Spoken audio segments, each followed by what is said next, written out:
అరే ఏంది సంధ్య నీ మొగడు గట్ల పోతాండు ఇంటి అల్లుడు ఇంటికి వస్తే కనీసం నీళ్ళు కూడా నీయలే అలా వదిన అని బదనం చేస్తానుక తండ్రి బిడ్డలు ఇద్దరు మంచమ్మ పైరు నా గండాన. అట్లా కాదు వదిన, బర్లకు గడ్డే లేదు, ఇంకా పాలు కూడా విండలేదు, అందుకే తొందరగా పోతాండు. అట్లేం అనుకోడు వదిన. అబ్బో మీకు అనుకున్నాయి బర్రెలు అంటే మా బర్రెలు లేవనే కదా తెప్పి పెడతాను. ఎందుకు వదిన అట్లా మాట్లాడతాను? అంత పెద్ద పెద్ద మాటలు ఎందుకు మాట్లాడతాను? మాట్లాడమ్మా, నేనేం మాట్లాడకున్నా నీ కళ్ళకు అన్ని మాట్లాడినట్టే కనబడతాయి. నువ్వు గింతంత మాట్లాడితే వాళ్ళు ఎన్నెన్నో అడ్డాలు తీసుకోవాల్సింది వస్తుంది. ఇడిదే ఇంట్లో మాడదిగా.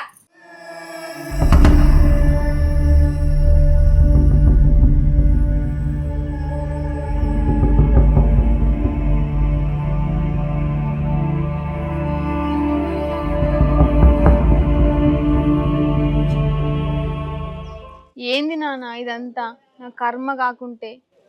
అంతా నా తర్వాత అమ్మా ఏం చేస్తాం, నాకు సాగు ఇప్పుడు తెలియదు, అంతా ఘోరంగా ఉంది. అసలు ఏం చేస్తాను చెప్పు.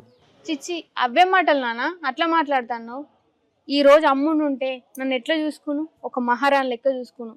నా తలరాత మంచి లేదు నాన్న, అందుకే ఇట్లా అవుతుంది. నువ్వు బాధపడకు, అలాంటి మాటలు మాట్లాడకు. అయినా తల్లి లేకుంటే ఒక ఆడపిల్లకు ఎంత కష్టమో కళ్ళ ముందు చూస్తున్నా నాన్న.